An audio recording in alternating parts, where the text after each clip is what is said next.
Não, mas tabernáculo é para todo mundo, não. Não. É José Cláudio. Cadê o apagador? Ele distribui a apostila pra gente, mas dentro do pastor José Cláudio. Vou pegar.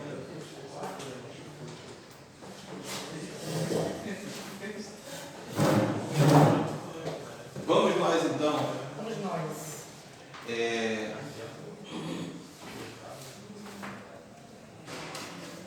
Mateus 18, 9.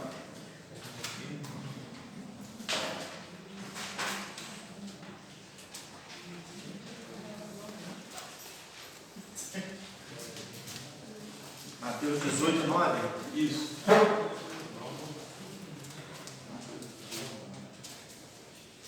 Amém. Isso aí vai também Salmos 22, já chegou a ler? O senhor falou, mas... Não, só mencionei. tá. Desculpa. É um salmo que fala muito sobre Jesus. Tá. Que eu anotei aqui, mas não foi lido. Mateus 18, 9. Pode ler, nós. Pode ler? Uhum. E se o teu olho te escandalizar, arranca-o e atira-o para longe de ti. Melhor entrar na vida com um só olho do que tendo dois olhos, seres lançados no fogo do inferno. Uma das características dos ensinamentos de Jesus é que ele se utilizava da técnica da hipérbole. Por exemplo, a gente às vezes não fala, estou morto de fome. É claro que a gente não está morto, né? Vou morrer de rir. São exageros que a gente fala para enfatizar determinadas questões. Então, quando Jesus diz aqui, se teu olho te fizer escandalizar, arranca-o e lança-o para longe de ti, ele não estava dizendo literalmente que nós deveríamos fazer isso, mas sim que a nossa luta contra o pecado, ela tem que ser firme, né? A gente tem que fazer o máximo possível para poder não pecar. E tem gente que leva isso a sério e toma, às vezes, atitudes drásticas, né? Para tentar se ver livre do pecado, até se mutila, né? Levando essa interpretação aqui ao pé da letra. Outro aspecto que eu queria falar a respeito do Novo Testamento está lá em Hebreus 10, 1.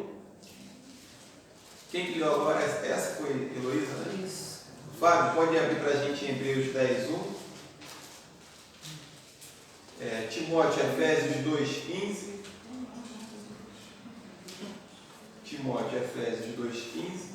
Isabel, Mateus 27, do 51 ao 52. E Alan, Colossenses 2, do 8 ao 17.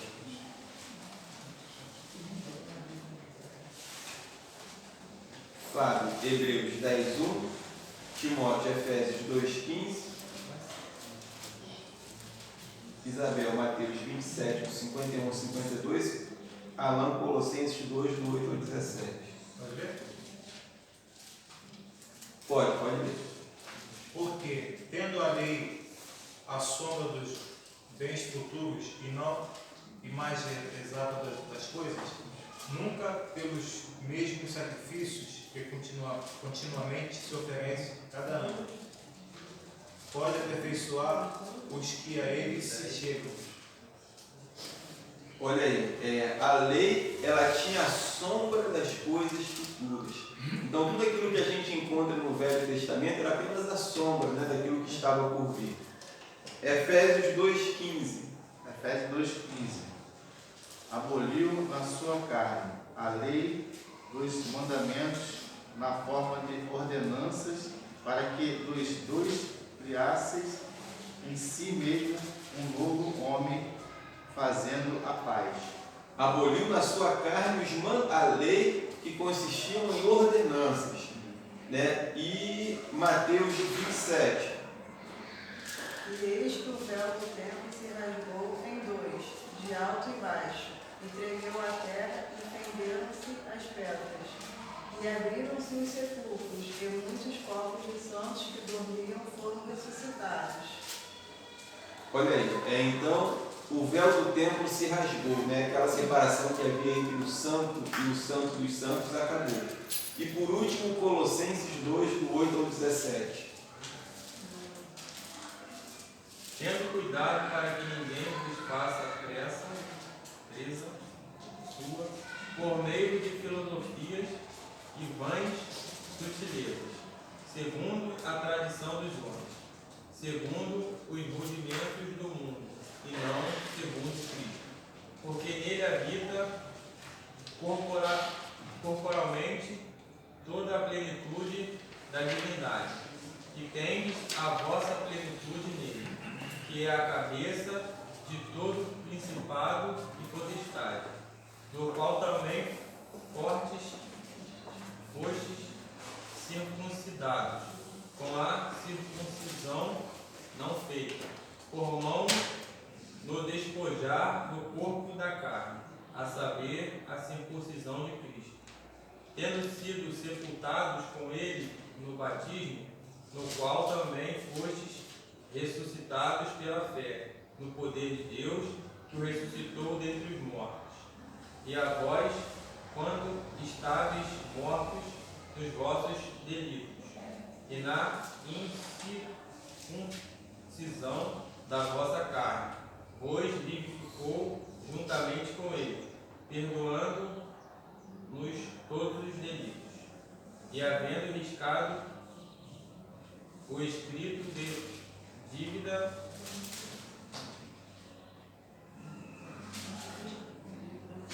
que havia contra nós nas suas ordenanças, o qual nos era contrário, removeu-o do meio de nós, cravando na cruz, e tendo despojado os principados e potestades, os exibiu publicamente, e deles triunfou na mesma cruz. É o 15? E até o 17. 16 e 17 agora é o versículo-chave.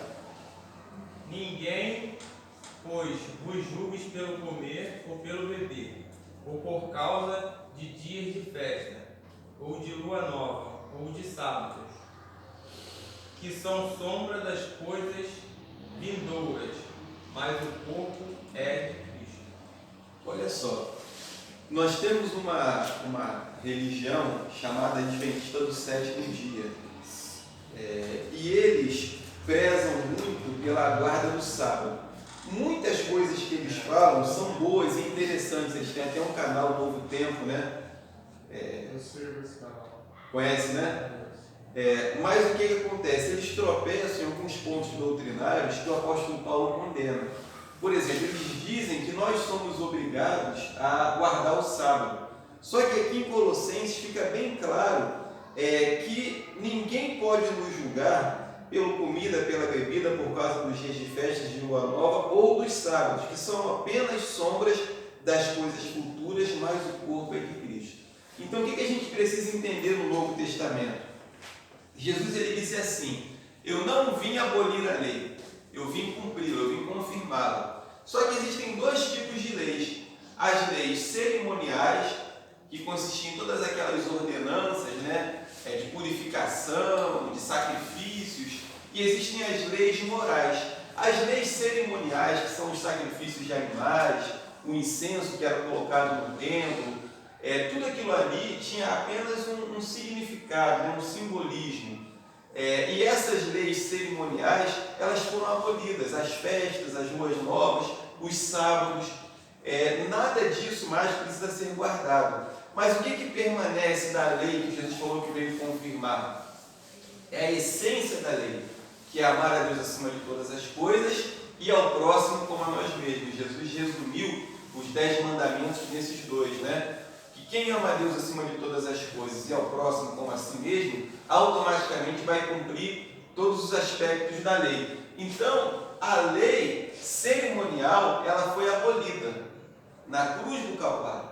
A gente não precisa mais fazer sacrifícios de animais, guardar o sábado, deixar de comer isso ou aquilo, como era costume dos judeus, mas as leis morais, elas permanecem, elas não podem ser abolidas porque é a essência da palavra de Deus. Então, quando alguém vier falar sobre o sábado, né, que a gente hoje tem que guardar o sábado, e tem muitos textos que falam sobre isso, sobre o sábado, tanto no Antigo Testamento quanto no Novo, e dá a impressão de que realmente a gente tem que guardar o sábado, é só a gente ler esse texto aqui, né? Que fala aqui do sábado, que são sombras das coisas futuras, mas o corpo é de Cristo, e que ninguém pode nos julgar e consequentemente nos condenar porque a gente não guarda o sábado, né?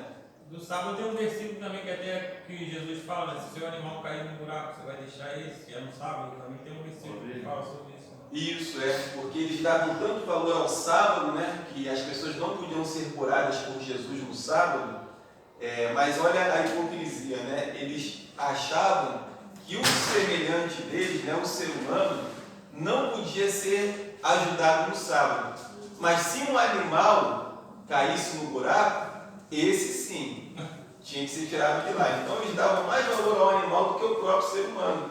Verdade. Quer dizer, olha aí que hipocrisia, né? Você achar que a vida de um animal tem mais valor do que a do ser humano. Então, Jesus, sabendo disso, né, ele confronta, dizendo que o sábado, a Bíblia diz, né, Jesus falou, o sábado foi feito por causa do homem, e não o homem por causa do sábado.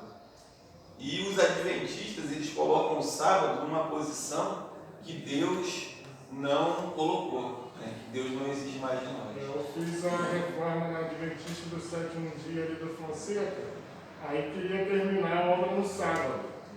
Não deixaram, não pode fazer nada. Sexta-feira até 5 horas da tarde. Sexta-feira, 6 horas, começa o processo do sábado, até sábado, 6 horas da noite, não poderia fazer nada. E era detalhe, era um rejunte, coisa boba que era para fazer. Não pode nem vir aqui pensar em trabalhar sábado. Razão na igreja, é isso? É Adventista do Sétimo Dia. Na empresa que eu trabalho tem um amigão meu que é adventista. E as confraternizações da empresa sempre aos sábados. No Veragão, em Itaboraí. Ele não participa. Ele só chega lá depois de 6 horas. Só pode depois de 6 horas. Isso aí, ele chega lá tipo assim, 6h30, 7 horas, já está encerrando. Acabou tudo. Isso aí, porque o sábado eles não podem fazer absolutamente nada. 6 horas, até o sábado 6 O horas. calendário judeu, né? Não participa de nada. Começa às 6 horas da tarde e termina às 6 horas da tarde do outro dia. Mas Não, o uma nosso casa, calendário começa à meia-noite, né? Ele arruma a casa, não faz comida, não faz nada. Não faz nada, só fica de repouso. Até 6 horas da noite. Faz comida na sexta, então não fica sem comer não, né? Tá bom, fica sem comer também? Será que a gente fica sem comer também? Um princípio interessante que eu acho do sábado, que vale a pena a gente observar, não é a guarda do sábado em si, mas é o descanso do corpo. Porque o que acontece muitas vezes? O dia nosso de folga é o dia que a gente mais trabalha. E o nosso corpo tem limite. Quando Deus descansou, Ele descansou por 2 motivos. Ele descansou, na verdade, por um motivo, que era para usufruir daquilo que Ele havia criado, né? E Deus descansou no último dia, o abençoou, e Ele viu que tudo era muito bom. Mas Deus não descansou porque Ele estava cansado. Foi para usufruir do seu trabalho. Então, nós precisamos ter um dia de descanso para que a gente possa também usufruir um pouco da semana de trabalho, né? Aquele dia de relaxar, de pedir uma pizza, de assistir um filme, da gente curtir um pouco o fruto do nosso trabalho. Nossa vida é tão corrida que sentido há a gente só trabalhar e não ter um dia para aproveitar o nosso trabalho. E o outro princípio seria também... Mas toda essa parte de pedir a pizza aí quebrou. Quebrou? Tava vindo bem. Continua, pastor. Continua. Deixa Deus usar, pastor. E eu digo a vocês, por experiência própria, que eu já adoeci várias vezes por não respeitar os limites do meu corpo e querer ir além do meu limite. E às vezes a gente trabalha demais, faz coisa demais e adoece. Então a gente precisa saber o limite do nosso corpo, né? Até onde isso pode ir. Oi? Já fiz muito isso. Largava 10, acordava no dia 4 horas da manhã, pegava de 6 até 10 da noite e no outro dia de novo. A vida é uma semana direta. Quer dizer, Deus não cansa, mas Ele descansou para nos dar o exemplo. E Ele, quando fez o nosso corpo, Ele fez com limites, né? nós não somos iguais a Deus. A Bíblia diz a respeito de Deus, né? O Criador do universo não se cansa nem se fadiga. Agora a gente fica estressado e o estresse às vezes gera ansiedade e a ansiedade às vezes gera depressão. Por que tem tanta gente doente com doenças emocionais? É porque às vezes não dá descanso ao corpo. Não é problema com o diabo, não é pecado, não é nada disso. É porque a pessoa não sabe respeitar os limites do corpo. E aí, ainda mais agora com rede social, né, a gente vai dormir com o celular na mão, acorda com ele na mão, a mente, né, o tempo todo trabalhando.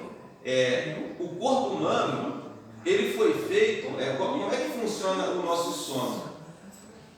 Com a tecnologia, com a modernidade, a gente tem luz até a hora que a gente quiser, é só ligar o interruptor. Mas no passado não, no passado, quando não havia energia elétrica, o máximo que se tinha era aquela lamparinazinha, né, com aquela penumbra, com aquela luz fraquinha. Então essa escuridão do ambiente começa a dizer para o nosso organismo que está na hora de dormir.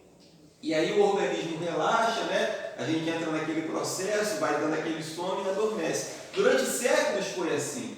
E as pessoas tinham uma boa noite de sono. Hoje não. Hoje a gente só apaga a luz na hora de deitar. Então, o nosso corpo não entende que está na hora de dormir. Ainda mais quando a gente fica no celular ligado o tempo todo. O que acontece? A gente custa às vezes a adormecer, dorme mal, às vezes dorme pouco porque no outro dia já tem que acordar cedo.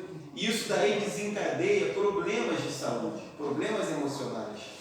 Então, a gente tem que observar o mandamento do descanso, não como guardar o sábado, mas como um princípio de dar um descanso ao corpo, de ter um dia para dormir até mais tarde, para não ficar envolvido em muitas tarefas. Eu procuro observar isso. Por coincidência, né, o meu dia de descanso costuma ser aos sábados. Quando no sábado não dá, eu tiro, às vezes, um dia da semana.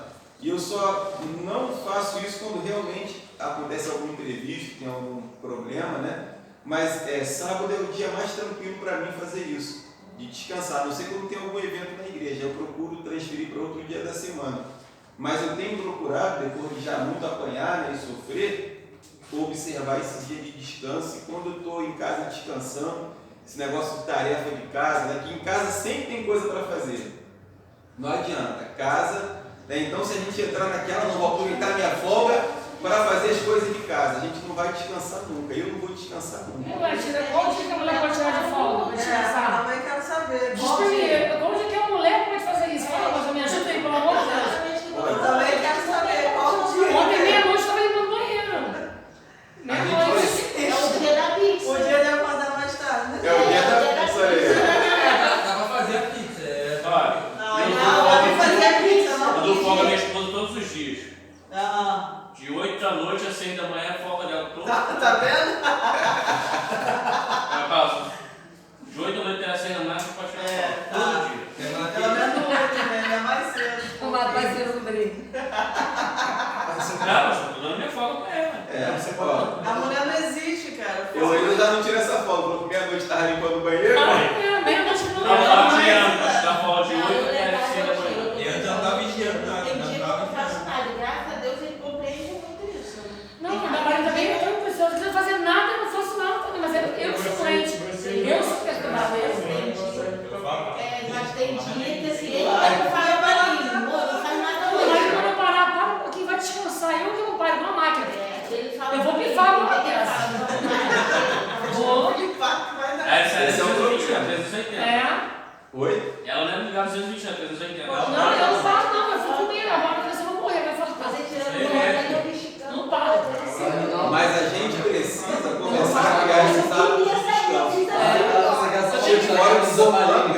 energia, eu fiz assim. Ontem tive que tomar um chazinho, eu tava bonito, que eu tava no pique, eu não consegui dormir no jeito quase 9 da manhã. Aí eu tomei um chazinho, que eu tenho que é cidreira, camomila e erva doce. Aí tomei um chazinho bem quentinho, aí eu dormi, né? Coisa horrível. Aí tem Mas gente eu- que parte com uma pior, que é os remédios controlados, né? Fica acelerado o dia inteiro, aí não consegue dormir à noite, aí manda um comprimido para dentro. Já causa uma dependência. E Eu aí, passei por isso. sim. Não, não é essa, não. Eu tô todo dia, eu durmo 1 hora da manhã trabalhando, às vezes, trabalho com venda, 1 hora da manhã preparando rota para outro dia, e aí vai pra rua, volta, aí chego 5 5, 6 horas da tarde, emenda, mandando e-mail, quando dá 8 horas emenda, preparando rota para outro dia. Eu acho que o grande desafio nosso hoje, nessa correria, é encontrar um tempo para descansar. E a gente precisa encontrar esse tempo. Porque se a Bíblia manda a gente fazer, é possível fazer. Agora, é difícil? É. Agora é questão de criar hábitos, né? De mudar rotinas. Mas você falou em tempo para descanso. E também tem que ter tempo para ler a palavra. É outra coisa. A palavra principal. Mais tempo. Palavra primordial. Isso aí Olha, uma pesquisa. Todos os dias de manhã. Né? Eu tinha um vídeo que mostrava uma pesquisa feita nos Estados Unidos que pessoas que leem a Bíblia pelo menos 4 vezes na semana têm 70% menos chances de ter problemas de depressão e ansiedade.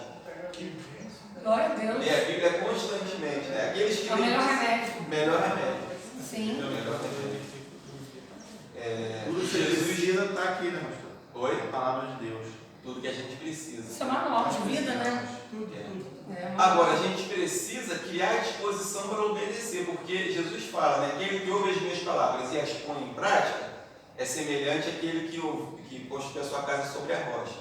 O problema é que às vezes a gente ouve, acha legal, sabe que precisa fazer, mas não faz. Porque para fazer é necessário ir contra uma série de eventos à nossa volta que vão De renúncia, né? ter renúncia, ir contra os nossos hábitos, contra a nossa rotina. Por exemplo, em dias como esses que a gente tem vivido, de tanta correria, como a gente pode fazer para ter um dia para descansar? Se a Bíblia manda a gente fazer, é porque há essa necessidade. E é porque é possível fazer também. Agora, qual vai ser esse dia? Como a gente vai fazer isso? Daí cada um é que vai ter que avaliar a sua rotina, né? E ver como pode estar implementando isso. Domingo não pode. A lei também fala sobre descanso, está na Constituição Federal, descanso. Descanso. Direito ao lazer, né? Direito ao lazer. Então, mas vamos falar sobre isso, né? Vai. Oi? Pode continuar. Vou falar. Não, pode continuar, mas se você terminar, eu vou falar. Uma coisa que me chama muita atenção, você falando que a Bíblia fala sobre tudo, né? As leis são baseadas na Bíblia, psicologia, Freud.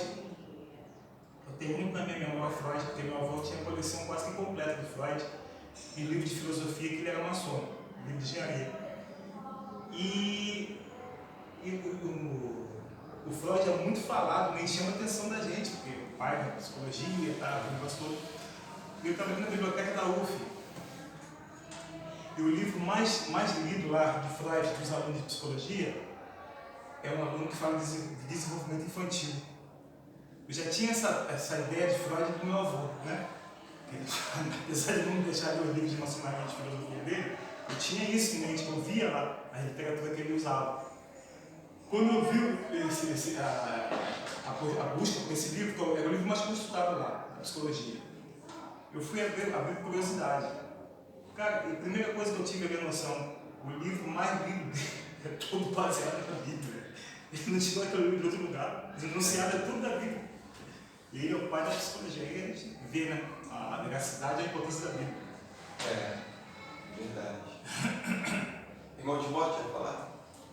Em relação a esse negócio de folga, aí eu estou já vendo aqui na minha mente, né? Eu dou a folga para minha esposa todo sábado, e na minha folga mesmo eu também não faço nada. Né? Sim. Entendeu?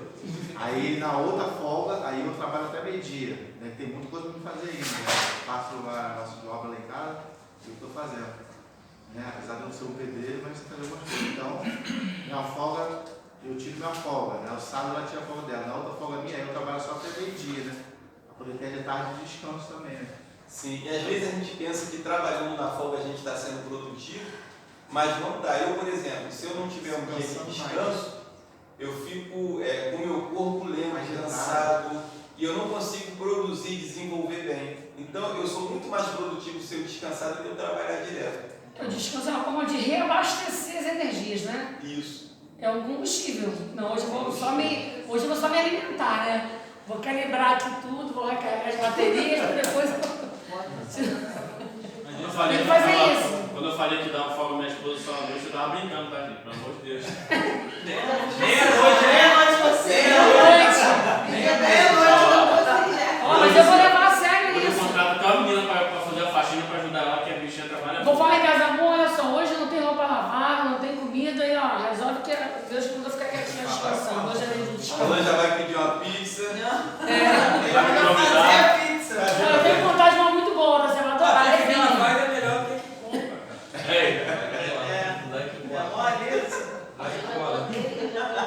Vou levar a sério isso, eu vou tirar um dia de descanso. Isso aí. É o dia inteiro, né, pastor? Não é só uma tarde, uma manhã, não, é o dia inteiro. É o dia inteiro. Coisa boa. Então, os princípios bíblicos, eles permanecem. Por exemplo, no Antigo Testamento, eles levavam um incensário de ouro, né? Que enchia o lugar santo, santíssimo de fumaça. E a gente vê no Apocalipse que aquele incenso representa a oração dos santos. Então ninguém mais precisa hoje ficar com incenso na mão, né? Caminhando pela casa ou na igreja, mas é necessário que a oração.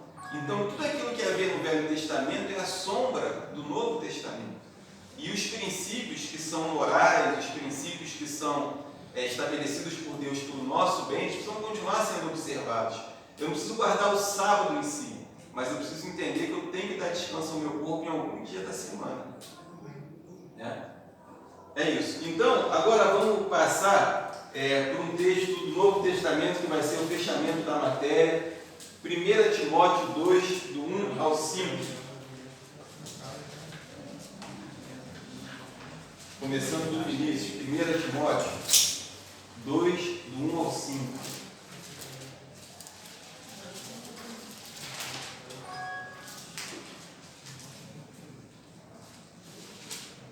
Timóteo 2, do 1 ao 5. Posso ler? Deixa eu ver se todo mundo achou. Amém. 1 Timóteo 2, 1 ao 5. 1 Timóteo 2. De 1 ao 5. Aliás, do 1 ao... Não, vamos pular aqui para a gente andar rápido. Pode começar a partir do 8. A partir do 8. 1 Timóteo 2, 8. 1 Timóteo 2, 8. Posso ler? Pode começar do 8. Quero, portanto, que os varões orem em todo lugar, levantando mãos santas, sem ira e sem animosidade. Da mesma sorte que as mulheres... Isso, agora deixa ela ler o 9, Cristina. Que do mesmo modo as mulheres se ataviem em traje honesto, com pudor e modéstia, não com tranças ou com outros, ou com ouro, ou pérolas, ou vestidos preciosos. Mas como convém às mulheres que fazem profissão de servir a Deus com boas obras. A mulher prenda em silêncio, como toda sujeição. Não permito, porém, que a mulher ensine nem use de autoridade sobre o marido, mas que esteja em silêncio. Gente, Isso aqui dá um problema. Já dá uma parada por aqui toda a gente. Isso dá um problema. Gostou desse texto? Caraca, isso dá uma... Ela não entende isso. Esse novo, por favor. Não dá pra meditar ele aqui. O 12, né? É 11, é 11, O 12, não, 11 não. Quem é que estava no 12? É isso. Não permito, porém, que a mulher ensine nem use de autoridade sobre o marido, mas que esteja em silêncio. Tá vendo? Isso é bíblico. Eu não queria que a minha esposa estivesse aqui agora. Você também continua. Caraca, eu só queria que ela estivesse aqui agora. Mas ela tem um vídeo ali, dá pra poder baixar e cortar justamente esse pedacinho aí. Só esse pedacinho. Porque primeiro foi formado Adão e depois Eva. Heloísa. E Adão não foi enganado, mas a mulher, sendo enganada, caiu em transgressão.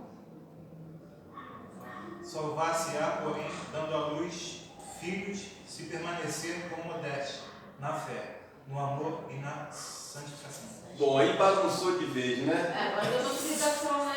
Agora falou que a mulher tem que ficar em silêncio, falou que a mulher não pode ensinar na igreja, que não pode usar trança, nem ouro, nem pérolas, nem caros, e termina dizendo que a mulher só será salva se te der luz a filhos. E eu tô no inferno, então. Tô perdido, gente. Olha, eu tenho filhos. E agora, pessoal? Me se a explica gente isso aí. levar esse texto ao pé da letra, olha como é que fica uma bagunça. Né? Mas vamos por parte. Vamos começar lá da primeira parte. Isso aí, pelo amor de Deus. Explica isso aí, fala, explica. Explica isso aí, pastor, pelo amor de Deus. Você vai ter que também com o leão separado ali. Pastor, explica, mas mantém o contexto aí, pelo amor de Deus. Eu vou levar essa palavra. É igual? A primeira coisa que eu vou ler em casa hoje é tipo, Você já submissa ao esposo, né? Também é. Um homem ao cabeça. Então, tem várias dicas, né? Não sei se ela não lê essa parte. Foi a fundo. Oh, meu Deus. Aqui no versículo 13, Paulo fala que Adão foi formado primeiro, né? Dizem que isso aconteceu porque Deus primeiro fez o rascunho, né? E aí depois fez a obra definitiva aqui a mulher. Isso, exatamente. E essa parte da Bíblia é muito séria, muito Mas aí, para a gente entender a primeira parte, olha o que ele diz aqui. Primeira polêmica do texto. Quero do mesmo modo que as mulheres se ataviem em vestuário modesto, com pudor e sobriedade, não com tranças, ou ouro, ou pérolas, ou vestidos dispendiosos. Alguém está com aliança de ouro? Cordão de ouro? Vestido caro? Pode depositar tudo ali. Deixa tudo aqui. Esse é o nome vestido caro, não pode. Aí, a explicação. 1 Pedro 3, 1, 5. Isso. Tava bom. 1 Pedro? Não, mas acho que vai continuar. Vamos com base bíblica para esse negócio. Aí, 1 Pedro, Capítulo 3, do verso 1 ao 5.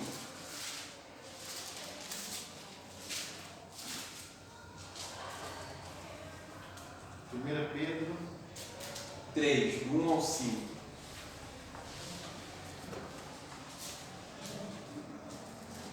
Pode ler? Pode. Semelhantemente, vós mulheres, sede sujeitos aos vossos próprios maridos, para que também para que também, se alguns não obedecem à palavra pelo porte de suas mulheres, sejam ganhos sem palavras. Isso, pode continuar até o 5. Considerando a vossa vida casta em temor, o enfeite delas não seja exterior, no frisado dos cabelos, no uso de joias de ouro, na compostura de vestido, mas o homem encoberto no coração, no incorruptível trajo de um espírito manso e quieto, que é preciso diante de Deus, porque assim se adornavam também antigamente as santas mulheres, que esperavam em Deus e estavam sujeitos aos seus próprios maridos. Olha só, aqui ele dá a entender que a aparência da mulher, a beleza da mulher, não deve ser o exterior, com todos os enfeites, né, que as mulheres usam, ouro, vestidos caros, tranças, o penteado do cabelo, mas que a principal beleza da mulher deve ser a beleza interior, no espírito manso e quieto, na santidade, na incorrupção, que é precioso aos olhos de Deus. Então, o que a Bíblia está dizendo aqui naquele primeiro texto, na primeira parte ali de 2 Timóteo, de 1 Timóteo capítulo 2, não é que a mulher não possa usar ouro, ou pérolas, ou vestidos caros, ou joias, é que ela deve ser conhecida principalmente pela sua beleza interior, por boas obras. Então, é esse contraste, é isso que o apóstolo Paulo quer dizer nessa primeira parte aqui. Aí ele continua, né? A mulher aprenda em silêncio, com toda sujeição. Não permito que a mulher ensine, nem usurpe autoridade sobre o homem, mas que esteja em silêncio. Para explicar esse texto, a gente vai para um outro texto que tem uma polêmicazinha, mas que vai nos ajudar a entender. 1 Coríntios 11, do 1 ao 10.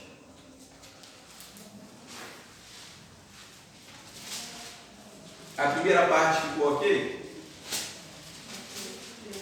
Primeiro foi 1 Pedro 3, o que você leu primeiro? Não? A primeira parte O texto para a nossa base, né, é 1 Timóteo 2, do 8 ao 15. E a gente leu agora 1 Pedro 3, do 1 ao 5. Isso. E agora a gente vai para 1 Coríntios 11, do 1 ao 10. Quem foi o último a ler? Johanna. Agora é Lin, né? 1 Coríntios 11, do 1 ao 10. Olha só, a gente está diante de uma declaração do apóstolo Paulo que parece estranho. Olha o que ele diz em 1 Timóteo 2, 12.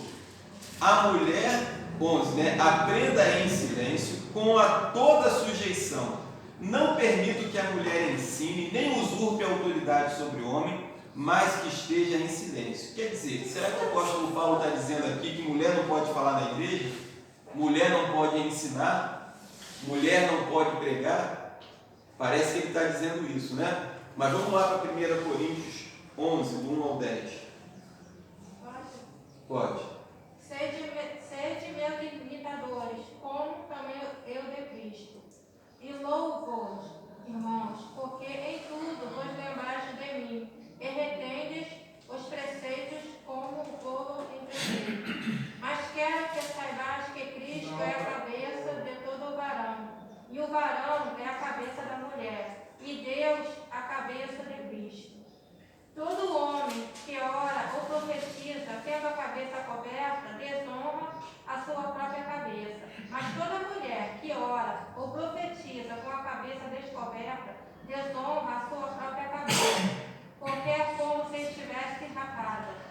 Portanto, se a mulher não se cobre com véu, tosquia-se também. Mas se para a mulher é coisa indecente, tosquear-se ou rapar-se, que ponha o véu. O varão, pois, não deve cobrir a cabeça, porque a imagem é glória de Deus, mas a mulher é a glória do varão. Porque o varão não provém da mulher, mas a mulher do varão. Só até aí. Vamos lá. Começar por essa parte aqui. Lá em 1 Timóteo, Paulo diz que a mulher não permite que a mulher ensine, nem que exerça autoridade sobre o marido, nem que ela fale, mas que ela esteja em silêncio na igreja. Mas aqui ele já está falando que a mulher que ora ou profetiza com a sua cabeça descoberta, desonra a sua cabeça. Então, o que é profetizar? Profetizar é pregar. As mulheres na igreja de Corinto, elas pregavam. E o apóstolo Paulo está só fazendo aqui uma orientação sobre como deveria ser essa postura da mulher, quando ela deveria pregar. Por que aqui ele está falando que a mulher deve estar com a cabeça coberta e o homem não? Por dois motivos. A cultura pagã da época determinava que o homem era mau, que o homem não valia nada. Então o homem, como se apresentava para cultuar os seus deuses, ele tinha que estar com a cabeça coberta. Já a Bíblia nos mostra um caminho diferente, diz que nós somos a imagem e semelhança de Deus. Então, para o homem ir à igreja e fazer qualquer coisa com a cabeça coberta, inclusive os pagãos tinham o costume de pegar uma manta e jogar assim sobre a cabeça, do lado assim, para poder cobrir o rosto. Então, aquela prática na igreja se assemelharia a uma prática pagã. E o apóstolo Paulo não queria que isso acontecesse. De igual forma, as mulheres. Por que a mulher tinha que orar ou profetizar com a cabeça coberta? Porque naquela época as prostitutas elas faziam questão de sair não só com o rosto à mostra, mas com o corpo também, porque para se oferecer para os homens. E até hoje no Oriente Médio a gente vê que as mulheres elas usam aquele véu. E naquela época tinha um significado, digamos assim, muito forte de decência, de pudor, a mulher se cobrir, não ficar mostrando parte do corpo. E numa cultura onde a mulher usava o véu o tempo todo, uma mulher que tirasse o véu, ela poderia começar a ser muito observada, ela poderia começar a ser cobiçada, vamos dizer assim. Então a cultura da época era que a mulher usava o véu, como é hoje no Oriente Médio, até hoje a cultura é essa. Por isso o apóstolo Paulo está dizendo que para a mulher é vergonhoso falar na igreja ou profetizar sem o uso do véu. E isso daí poderia assemelhá-la a uma prostituta que andava, sem lua ou com a cabeça descoberta para poder se mostrar para os homens. E uma outra referência, né, que ele faz aqui na continuação é assim: mas toda mulher que ora ou profetiza com a sua cabeça desonra a sua cabeça, porque seria como se fosse rapada. Pois se a mulher não se cobre, tosquice também, ou seja, rasgue-se também. O apóstolo Paulo aqui está usando a mesma técnica de Jesus, a hipérbole.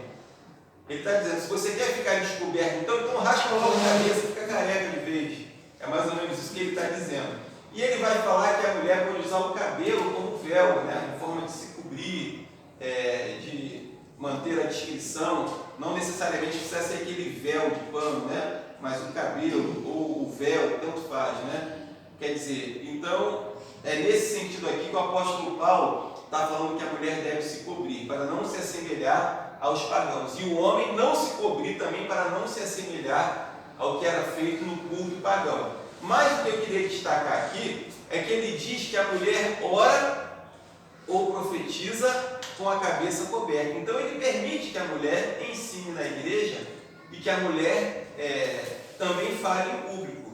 Se ele está dando essa orientação aqui, então por que lá em 1 Timóteo ele diz que não permite que a mulher ensine?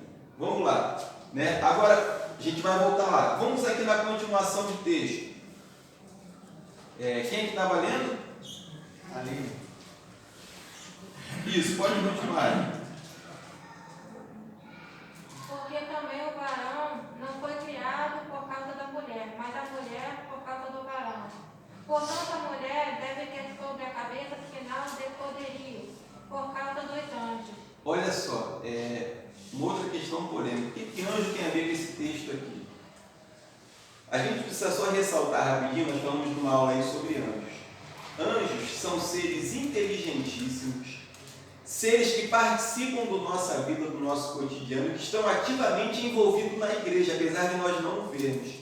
Então, os anjos, eles têm uma hierarquia e eles têm, eles, digamos assim, eles nos observam e eles ficam constrangidos com o nosso pecado, porque anjo tem sentimento, anjo é inteligente. Por exemplo, os anjos que são santos e que descem do céu para nos ajudar, imagina o que eles sentem ao verem tanta bagunça, tanto pecado. É claro que isso daí, de alguma forma, afeta eles, vamos dizer assim. Então, os anjos estão entre nós, eles trabalham a favor da igreja, mas eles, por exemplo, são afetados por aquilo que a gente faz também.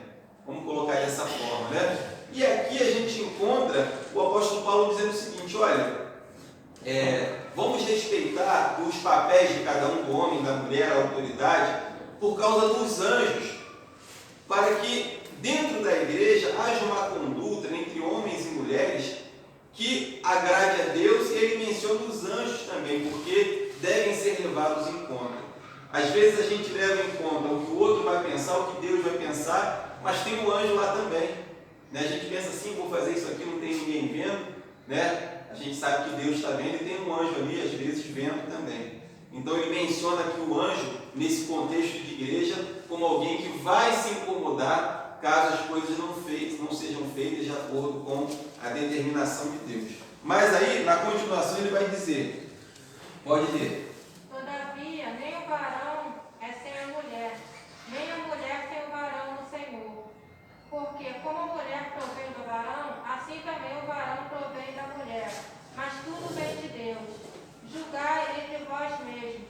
É decente que a mulher ore a Deus descoberta? É um contexto cultural. É decente que a mulher ore com a cabeça descoberta? Hoje sim, né? Não tem problema nenhum, mas naquela época era um escândalo a mulher entrar na igreja e orar e profetizar com a cabeça descoberta, o pessoal de repente até sair do culto, sair porta fora. Não, essa mulher está agindo errado, né? Então tem que se respeitar a opinião do outro. Ou não vos ensina a mesma natureza, que é a desonra para o varão ter cabelo crescido. Mas ter a mulher cabelo crescido lhe é honroso, porque o cabelo lhe foi dado em lugar de vela. Mas se ninguém quiser ser contencioso, nós não temos tal costume, nem as igrejas de Deus. Isso. Agora, o que eu queria destacar nesse texto aqui é que o apóstolo Paulo, ele iguala os papéis. O que a gente precisa ter em mente em relação a homem e mulher, a marido e mulher, olha o que ele diz aqui. Ele diz assim: a mulher veio do homem no primeiro momento. A mulher foi criada por causa do homem. Então dá a entender que a mulher ocupa uma posição inferior. Mas logo depois ele diz assim: a mulher veio do homem, mas o homem veio da mulher. Nós, viemos da nossa mãe. Então nós viemos de uma mulher. Então Deus iguala os papéis. E ele diz assim: nem a mulher é sem o homem, nem o homem é sem a mulher. O que nós precisamos entender, que o movimento feminista hoje não entende, nem o feminismo, nem o machismo, é que homem e mulher, eles têm papéis diferentes, eles têm funções diferentes. Não é que um seja melhor do que o outro. Não tem como você dizer que a mulher é melhor do que o homem e que o homem é melhor do que a mulher. Porque não tem como comparar pessoas que são diferentes. É a mesma coisa você pegar um atleta, a gente está aí na Olimpíada, um atleta da natação e comparar ele com um jogador de futebol. E dizer, não, esse atleta aqui da natação é melhor do que o jogador de futebol. Como é que vai comparar? São duas modalidades diferentes. Então não tem comparação. A mesma coisa é homem e mulher. Os dois são diferentes, características diferentes, funções diferentes. Por isso, não dá para dizer que a mulher é melhor do que o homem, nem que o homem é melhor do que a mulher. E o movimento feminista hoje diz que a mulher não precisa do homem.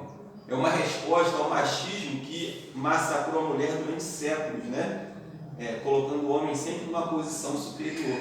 E aí veio a resposta do feminismo. Mas são dois extremos que não estão de acordo com a palavra de Deus.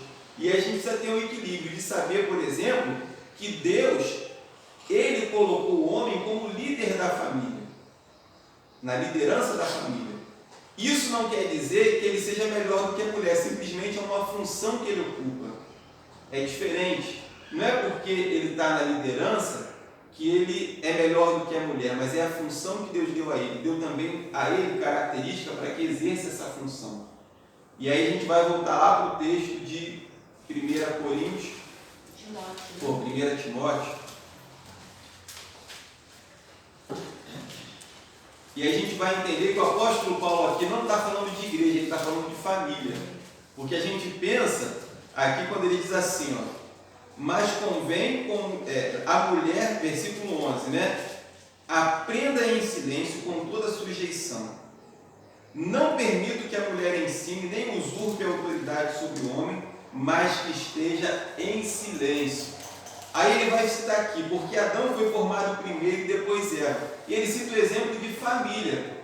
Gente, o que o apóstolo Paulo está abordando aqui é a relação de marido e mulher dentro da igreja. Não é o contexto da mulher na igreja, nem na sociedade. Existe diferença. A mulher na igreja, a mulher na sociedade e a mulher na família. É necessário, para o bem da sociedade, que nós tenhamos mulheres em todas as áreas da sociedade. Porque aquilo que a mulher faz, o homem não consegue fazer. Então tem que ter mulher policial, tem que ter mulher advogada, tem que ter mulher em todas as áreas da sociedade. Política, tem que ter. É para o bem da sociedade, para que haja um equilíbrio. Na igreja, de igual forma, tem que ter mulher que prega, tem que ter mulher que lidera, tem que ter. Agora, no papel da família, o apóstolo Paulo está dizendo aqui, que ele não permite que a mulher exerça autoridade sobre o marido, porque está havendo uma inversão dos papéis. Mas o que acontece em muitas famílias? Por que às vezes a gente vê famílias onde a mulher lidera e o marido é liderado? É porque em algum momento esse esposo, ele não assumiu o seu papel. E aí, por exemplo, você tem um presidente. Quando o presidente não assume, quem assume? É o vice. Numa família você tem marido, mulher e filhos. Se o marido não assumir o papel da liderança, a mulher vai assumir. E se a mulher não assumir, quem às vezes assume? Um filho mais velho. Não é isso que acontece? Às vezes o pai e a mãe são loucos. Como tem casos aí, pai e a mãe drogado, sai, e aí a responsabilidade da casa acaba caindo para o filho mais velho, mais responsável. Mas o papel que Deus idealizou, até na ordem da criação, Por que Deus criou o homem primeiro? Não foi à toa, Deus é sábio. Deus não sabia que era necessária a mulher? Por que Ele então não criou os dois de uma vez, juntos? Era porque na mente de Deus Ele queria nos mostrar isso, haveria uma hierarquia. E toda instituição, por menor que seja, ela precisa de uma liderança. Numa sala de aula, quem conduz a sala de aula é o professor, né? Que também em algum momento é aluno. Mas o fato do professor estar ali naquele momento exercendo aquela função não quer dizer que ele seja melhor do que os alunos, é simplesmente uma posição que a gente está ocupando nesse momento de ensinar, de passar algo para vocês. E numa sala de aula, quem diz quando vai ser a prova é o professor, porque senão o aluno diz assim: ah, professor, não vai ter, não quero fazer essa prova tal dia não, vou fazer só no mês que vem. Vira bagunça, não é isso? Imagina, por exemplo, se no ônibus, né, o Timóteo está dirigindo e um passageiro chega assim: ei, motorista, deixa eu dar um treino aí. Chega no canto que agora quem vai dirigir sou eu. Não vai dar certo. Ele está ali conduzindo, né? E a mesma coisa é a família. Quem é que tem que conduzir a família de acordo com as características que Deus deu ao homem e à mulher? É o homem, é a liderança, né? Dentro daquela instituição chamada família. Mas isso quer dizer que ele é melhor do que a mulher? Não. Isso quer dizer que ele tem o direito de maltratar a mulher? Não. Isso quer dizer que ele não vai ouvir a opinião da mulher? Não, porque vai se arrebentar. Um completa o outro. Né? Lindo ainda. É isso. Pastor, tem um casal de cliente nosso lá, ele deve ter uns 50 e poucos anos. Quando ela vai sozinha lá na loja conversar com a gente, ela quase chora. Ela falou que uma vez, e o esposo era pastor, falou que ele estava pregando de manhã, ela viu que ele ia passar um pouco da hora. Ela estava sentada nos primeiros bancos, ela fez assim para ele, só para ele se tocar na hora.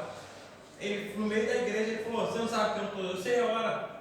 Tipo assim, ela falou que ele fazia isso direto, envergonhava ela fez todo mundo. Aí ela já aceitou aquilo como, o jeito dele é assim mesmo.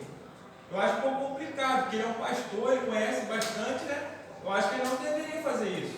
Até porque ela foi discreta, né? Ela falou que só fez assim. Ele falou, a irmãzinha ali tá falando que já tá na hora. Ele tá falando, a irmãzinha aqui, ele falou o nome dela, irmãzinha, você acha que eu não sei de hora? Não sei. Mas se é uma mulher brava, meu irmão, aí passa todos os problemas dentro de casa, passa dentro da igreja. Entendeu? Em casa, Aí já joga tudo.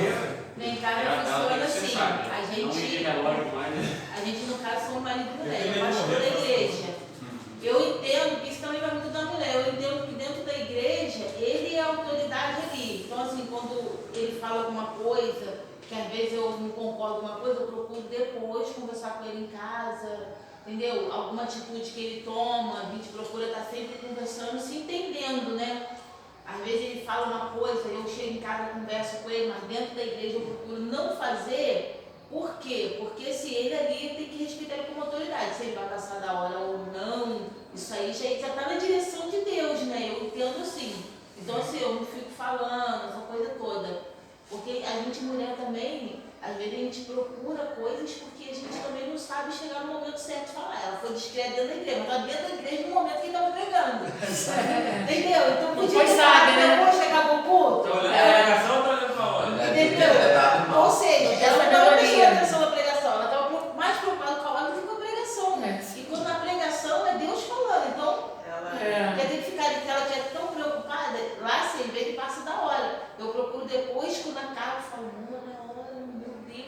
Mas aí depois que acabou o culto, acabou de agir, eu estou no pau que eu com a pregação ficasse para ele. No seu caso, uma mulher sábia esperou o momento certo, chegou em casa e está falando com o marido. Eu creio que ele entendeu. E isso é muito bom para não deixar a coisa acumular, né? E eu creio que essa correção de Paulo, de 1 Timóteo 3, seja justamente algum problema que esteja relacionado a isso, né? A mulher estava tomando a frente e ele, como um apóstolo, como um ministro, ficou sabendo disso e preferiu escrever uma carta para corrigir isso, né? A gente está na campanha quarta-feira do fruto do Espírito. E a segunda semana foi domínio próprio. E eu procurei trazer o domínio próprio na boca. Porque, por mais que a gente tenha razão e verdade no que a gente está falando, mas um momento impróprio de falar faz aquilo causar uma briga. Eu posso ter toda a razão, eu tenho todo o domínio do que eu estou falando, tenho toda a razão. mas o momento errado de falar com ela, aquilo ali gera uma briga, gera uma confusão. Por quê? Porque eu não estou esperando o momento certo de falar aquilo ali. Só o Léo concluir lá. A gente falou de mulher na sociedade, na família e na igreja. Eu tenho uma pergunta da mulher na igreja. Ela poderia ser pastora presidente, a cabeça da igreja? Boa pergunta. Porque na casa é o homem, é a cabeça. E na igreja? Vamos lá. Aqui o texto está falando, inclusive, essa questão de conversar com o marido em casa depois. O apóstolo Paulo recomenda isso. Tire as dúvidas em casa com o seu marido. Agora, deixa eu só fazer um destaque aqui. A mulher aprenda em silêncio com toda a sujeição. A palavra grega aqui para silêncio, que a gente já viu isso, né, que a Bíblia foi escrita no grego, significa também quietude. Na tradução, colocaram silêncio, mas uma tradução correta também poderia ser quietude. Quietude é diferente de silêncio. Quietude pode representar mansidão, domínio próprio, sabedoria. Como ele fala lá no texto de 1 Pedro que a gente leu, que a mulher deve ser mansa com o marido, submissa, tal. Então, vamos lá. O que estava acontecendo aqui de repente na igreja? O apóstolo Paulo falou que a mulher deveria agir com quietude. De repente, uma mulher lá que estava um peixe cortado para o marido: ô seu banana, você não está? Toma atitude. Então, não é esse tipo de comportamento que deveria haver na igreja. O apóstolo Paulo está falando: olha, não permito que a mulher usurpe a autoridade do marido, nem que exerça autoridade sobre o homem. Tinha um homem lá que a mulher fazia dele gato de sapato. E aí ele está dizendo, né, que está se invertendo o papel, não está havendo respeito, né, que na família deve ser respeitada a liderança do homem. E isso não estava acontecendo. Então, quietude aqui significa um espírito manso, não silêncio, como se a mulher não pudesse falar. Porque tem igreja que levou isso ao pé da letra. Tem igreja que mulher não pode orar. E um parente da minha esposa, de Fortaleza, uma vez teve um constrangimento muito sério, porque na igreja dele a mulher não podia orar. E era um problema sério se a mulher orasse. Houve uma reunião de família e pediram para a mulher orar e ele não aceitou que a mulher orasse. Olha só, já estava errado de na igreja dele não deixar a mulher orar. Numa reunião de família que tinha pessoas, inclusive não crentes, você ainda queria trazer essa doutrina errada para uma reunião de família, deu uma confusão terrível. Então, falta de sabedoria, de alguém que às vezes pega o texto e quer interpretar o pé da letra, né? E hoje em dia isso acontece também, pastor. Eu já vi igrejas que missionária ela manda mais que o pastor. Já vi igreja, não estou brincando, já vi igrejas missionárias e na frente de todo mundo. Não é assim, tem que fazer assim, para o pastor da igreja. Errado, né? Deviam conversar em casa. Exatamente. Porque a mulher... Eu falo que esse texto, às vezes, é algo que aconteceu e Paulo está aconselhando, está exortando para poder cortar essa atitude errada. Exato, problemas que aconteciam na igreja, né? Porque sendo a mulher aquela que completa o homem, é claro que um pastor precisa desesperadamente dar opinião da sua esposa para não pisar na bola. Mas isso não pode ser feito em público, né? Poxa, você, na frente de todo mundo, isso e aquilo. É bom que seja em particular, até porque para não causar, né, determinadas vezes constrangimentos. E aquilo que o Léo perguntou, se a mulher ela pode assumir a liderança da igreja, eu acho que sim. Porque na família, se o homem não assumir a liderança, a mulher vai acabar assumindo como aquela que é vice, né, digamos assim. Muitas famílias são lideradas por mulheres por causa, às vezes, da negligência do homem. Mas na igreja eu acho que já é um papel diferente. Se ela foi levantada por Deus por um cargo de liderança, ela naquele contexto ali, ela vai ser, né, usada por Deus como líder daquela igreja. E autoridade também. E autoridade também.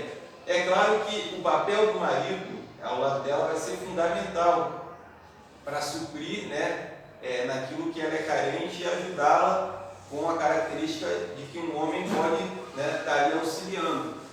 Então eu acredito que sim, a mulher pode exercer liderança na igreja. Por isso que eu acredito que pode se consagrar mulheres ao ministério pastoral. Um tema que tem muita foi... igreja que não aceita, né? Não Mas eu aceita. acho também que não tem nada a ver, não. Até porque tem mulheres que sabem liderar muito mais do que homens. Sim. E tem pastora que tem unção. Só não para ter, não. Tem muitas, né? Porque eu tenho um testemunho disso. Eu ia trabalhar para Niterói, tem uma Deus e Amor ali na Alameda, e eu parei assim na baia, olhava assim a Deus e Amor, e a pastora pregando, e eu estava sentindo aquela coisa maravilhosa. Até com minha esposa, cara, a pastora estava ali, né? Aquela pregação ali tremenda. Eu gosto muito, gosto muito. Por exemplo, no caso do Timóteo, a esposa dele é formada em teologia e vai dar aula aqui no Instituto no final do ano para vocês. Vai dar aula de História de Israel e Educação Religiosa. Nesse momento aqui em sala, ela vai estar exercendo autoridade sobre ele, liderança sobre ele, mas no contexto da igreja.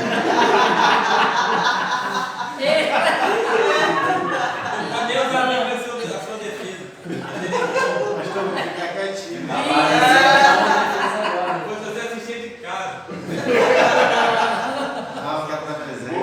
Tá só uma vergonha com um constrangimento, melhor deixar pra assistir em casa. Vou ficar presente. Pede uma pizza para te dar uma boa nota. Porque até então eu falei com Deus que queria, do começo ao final, não faltar nenhum domingo. Então eu dou um propósito ainda. Posso deixar de vir no final quando estiver dando aula aí. Certo.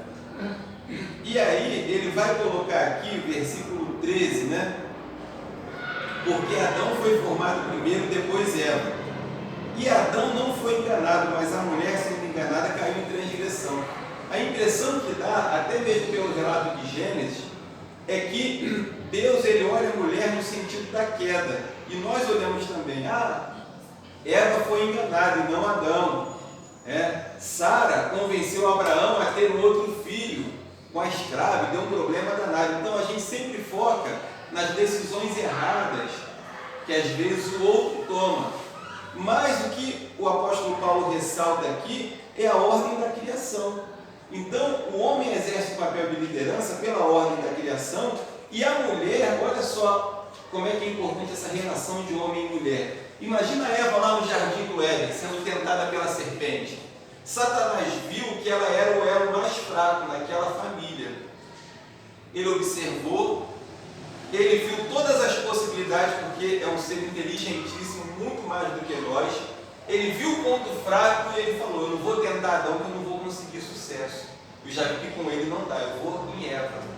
E qual era o papel de Eva ao ser tentada pela serpente? E quando foi colocado dúvida no seu coração? Perguntar a Adão. Olha só. Tirar as dúvidas, né, pastor? Marido, eu estava passeando no jardim e veio uma cobra falar comigo. Achei meio estranho. Cobra fala? Né? Que eles não conheciam o mundo, estava no início direito, então, conheciam o mundo direito, então ela ficou, para ela conversar com a cobra foi normal. Mas se ela tivesse consultado o marido, aquela desgraça de repente não teria acontecido. Mas é isso que acontece quando o homem age independente da mulher e a mulher independente do homem. Deus nos criou, marido e mulher, para que nos completássemos e não para que agíssemos de forma independente. Na sociedade também, na igreja também, é necessário que hajam mulheres e hajam homens em todos os ministérios, na sociedade, na família, e isso faz com que um complete o outro. Agora Eva resolveu agir sozinha e se deu mal. Pastor, uma pergunta. E se Adão não tivesse, Eva comeu, né? E ofereceu a ele. Se ele não tivesse comido, será o que poderia ter acontecido? Pergunta boa, né? Boa pergunta. Agora é o pastor Bruno, né? Essa questão aí é difícil de Foi saber. mal da Eva. Eu acho que parece ser castigado. Será que só ela? Será que Deus vai preparar outra esposa para Adão e Eva? Mãe, licença, eu vou embora. Chave do carro. Vai embora comigo. Vai dirigir não, né? Não tem carteira não. De borracha, Não sabe, não. Pensei que ela vai dirigir, ela vai dar vai pegar uma canetinha, vai pegar você de roupa no carro. Que horas são? São 11. 11:35? Então, só para fechar, essa última parte aqui do texto, onde ele fala da ordem da criação, né, que a mulher foi enganada, mas não quer dizer que por causa disso ela é submissa ao homem, mas por causa da ordem da criação, que o homem é líder, não porque Eva pecou, tem nada a ver com pecado, essa questão da hierarquia, né, da liderança. E em último lugar, contudo ela será salva dando à luz a filhos, se continuar na fé e na caridade e santidade com sobriedade. Nós precisamos entender que a sociedade daquele tempo era machista, mas a mulher, dentro daquele contexto cultural, ela tinha o seu papel. Qual era o papel da mulher? Mulher de Deus. Ela tinha que cuidar bem do marido, bem dos filhos, né? Ao contrário da mulher pagã, da prostituta, daquela que andava nos templos, né? A gente viu relatos de famílias onde o marido entregava a esposa e as filhas para se prostituírem. Quer dizer, era uma completa destruição moral que havia nos tempos de Jesus. Então, qual era a diferença entre aquela mulher que era de Deus e a que não era? Já que havia muitas prostitutas, muitas mulheres, né, que aderiam a esses cultos pagãos. Era a característica dela ser família. Não está dizendo aqui necessariamente que a mulher, para ser salva, ela tinha que dar luz a filhos. Mas a mulher de Deus, ela viveria para a família. Porque, infelizmente, na sociedade não tinha outro papel que a mulher podia exercer. Ela podia ser juíza? Não. Ela podia dar consulta médica? Não. O papel dela na sociedade era a família. Então, como uma mulher de Deus, ela deveria exercer bem o seu papel. Então, hoje nós poderíamos traduzir esse texto aqui da seguinte forma: contudo, uma mulher será salva se ela exercer o seu papel na sociedade como uma mulher de Deus, sendo uma boa profissional, sendo uma boa mãe, sendo uma boa esposa. Quer dizer, a característica do salvo qual é? A característica do salvo é que ele procura andar na santidade e no temor a Deus. E uma pessoa que anda na santidade e no temor de Deus, essa pessoa vai ser um bom profissional, a mulher vai ser uma boa profissional, vai ser uma boa esposa, vai ser uma boa mãe, vai ser uma boa tia. Quer dizer, o salvo, ele evidencia as características de quem é salvo. Quem é salvo tem que demonstrar isso através da sua atitude, da sua conduta. Então, o que ele está dizendo aqui não é que a mulher seria salva por fazer isso daqui. É que a mulher demonstraria que era salva, que era de Deus, se ela fizesse isso daqui. Se continuar na fé, na caridade, na santidade, na sobriedade. Se continuar, porque tinha muita mulher que, como acontece hoje, entrava para o meio cristão, mas que não permanecia. E a perseverança é uma das características de quem é salvo. Quem é salvo vai perseverar até o fim.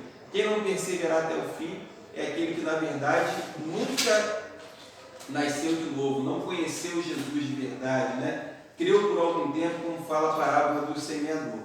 Então, pode ficar tranquila, né? Que não tem nada a ver com dar luz a filhos, né? Salve, irmão, Jesus. Tô salvo, não, já consegui uma filha de idioma de mãe. Já estou fazendo meu papel então. Não, verdade, né? Porque mãe não é só quem dá a luz, mas quem cuida. Por exemplo, eu tenho uma tia que ela não tem filhos, mas ela trata os sobrinhos de nós como se fôssemos filhos e exercer esse papel sempre muito bem. Então, essa questão, né, de cuidar de vidas não é só para quem deu a luz, mas é para quem também em algum momento exerce esse papel de mãe. Eu sou mãe dos meus sobrinhos quase todos, sou madrinha de quase todos também. Dia das Mães, eles me dão um presente, me dão os parabéns. Meus sobrinhos são 7, dos 7, 4 são afilhados. Então, eu não tenho filho, né, biologicamente, é daqui, né, Biel, né? Mas filho de coração eu tenho muitos. Tem pessoas que são mais mães do que as próprias mães. Exato. Minha irmã tem 3 filhos, ela falou que os filhos dela são tudo meu, mais meu do que dela. Os 3. E Deus seria injusto de dizer que uma mulher não podia ir para o céu porque não teve filho se ela foi estéril, né? Isso Não, eu estou bem na frente, pastor. Eu sou pai e também sou mãe também. Isso aí. Ok? Ok. Amém. Então, vamos agradecer a Deus. Encerramos hoje a matéria de Novo Testamento 1. Domingo que vem, Velho Testamento também, encerramento. No próximo, Apocalipse. E aquele versículo, botar na porta da casa. Vou